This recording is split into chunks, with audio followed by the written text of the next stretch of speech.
پچھلے دنوں کے جو واقعات تھے اس حوالے سے شفیع اللہ خان صاحب نے بھی روشنی ڈالی. ہر قوت کو شکست ہوئی اور عوامی قوت کو فتح حاصل ہوئی اور جناب سہیل افریدی صاحب عمران خان کا انتخاب اس کرسی پر براجمان ہو گئے.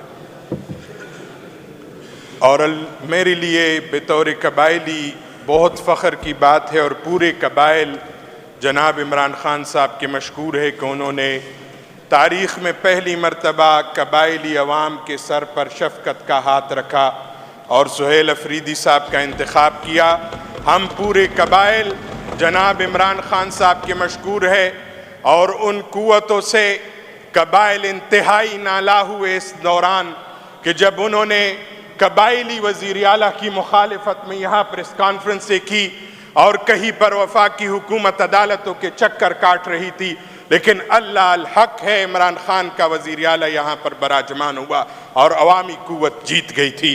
میں ایک اور گزارش کروں گا، یہ پچھلے دنوں ہم اڈیالہ جیل گئے تھے. ہر پارٹی کا یہ حق ہے کہ وہ ان کے لیڈر کا کہ وہ اپنے رہبر اور سیاسی مرشد کا ان سے گائیڈ لائن بھی لے اور ان سے ملاقات بھی کر لے. پچھلے دنوں ایک شرمناک واقعہ، یہ پچھلی دفعہ بھی اس طرح کے واقعات ہو چکے، لیکن یہ واقعہ عجیب تھا کہ ہم سب تقریباً اکثریت ایم پی ایز بمائے چیف ایگزیکٹیو اور leader of the house Adiala jail کے باہر ہمیں روک دیا گیا اور لیڈر سے ملاقات نہیں کرنے دی گئی. اس دوران وزیر اعظم سے ہمارے سی ایم صاحب کی بات ہو گئی. وزیر اعظم صاحب نے کہا میں پوچھ کر بتاتا ہوں. وہ کون ہے جس سے پوچھ کر بتا رہے آپ اتنے بے بس ہیں، آپ اتنے کمزور ہیں، آپ اتنے گرے ہوئے ہیں، آپ اتنے نیچ پر آ گئے کہ کرنل سے آپ کو پوچھنا پڑ رہا ہے کہ میں آپ کی اجازت لوں کہ آپ کی لیڈر سے ملاقات ہو جائے.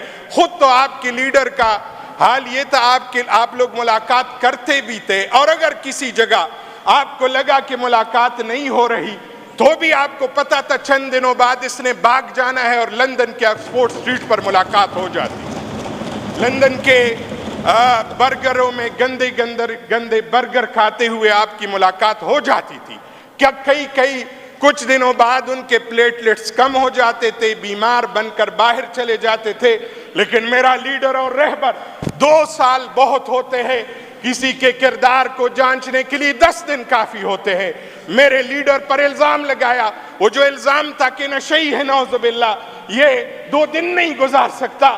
آج 2 سال سے زائد ہو گئے، 24 گھنٹے آپ کے کیمروں کی نگرانی کر رہے ہیں. آج 2 سال سے زائد ہو گئے، آپ کے کیمرے 24 گھنٹے اس آدمی کی نگرانی کر رہے ہیں. اس آدمی کے کردار کی کوئی ایک خرابی نکال دے ہم مان لیں گے، لیکن آج تک ان کے کردار کی ایک خرابی آپ نہیں نکال سکے. یہ اس لیڈر کا، اس رہبر کا کسی کے کردار کو جانچنے کے لیے یہاں اس حد تک یہ کافی ہوتا ہے. لیکن آپ اتنے بے بس ہے کہ وزیر اعظم کی سیٹ کے بعد بھی آپ اس ایک کرنل سے اجازت کے لیے بھیک مانگ رہے ہوتے ہیں. یہی آپ کا کردار ہے. ایسی ہزاروں کرسیوں پر، ایسی ہزاروں کرسیاں پاؤں کی ٹوکر پر ہو کہ جب آپ کا یہ کردار ہو. دوسری بات امن و امان کے حوالے سے آ رہا ہوں. امن و امان کی جو صورتحال قبائلی علاقوں میں ہے، ہمارے امن و امان افغانستان کے ساتھ وابستہ ہے. میں افغان بارڈر سے ادھر اسمبلی میں نمائندگی کر رہا ہوں. ہمارے بارڈر کیوں مضبوط نہیں ہو رہے؟ آپ بارڈر مضبوط کر لے اور افغانستان سے جو بات عمران خان صاحب زمانے سے کر رہے کہ بات چیت کر لے.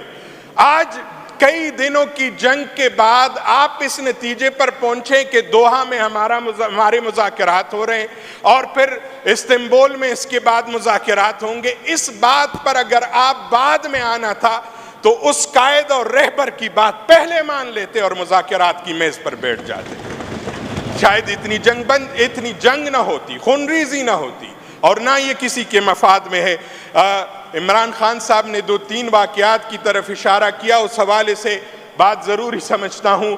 یہ جو 1 تو 9 مئی کا واقعہ، اس کی جوڈیشل انکوائری مکمل کی جائے اور اس کا آرڈر دیا جائے کہ کون ملوث تھا۔ اس میں جتنے CCTV فوٹیجز ہے آپ اس کو چھپا رہے ہیں۔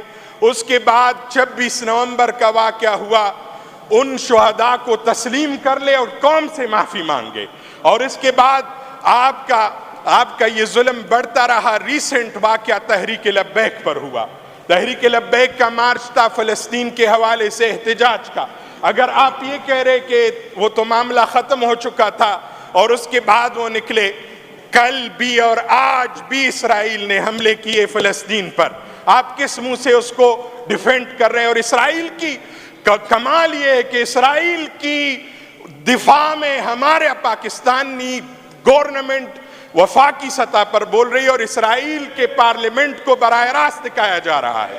یہ اسرائیل کے پارلیمنٹ کو براہ راست دکھاتے ہوئے اسی دن TLP کے لوگوں پر گولہ باری کرنا اور ان کے لوگوں کو شہید کرنا، ہمارے سادہ مطالبات ہیں ان شہداء کی فہرست شائع کی جائے کہ کون لوگ شہید ہوئے تھے، اور ہم نے جو ظلم کیا، جو جبر کیا، جو خون کی ندیاں بہی سانحہ گجرانوالہ کامونکی کا جو واقعہ ہوا ہے، اس پر پورے قوم کو اعتماد میں لیا جائے۔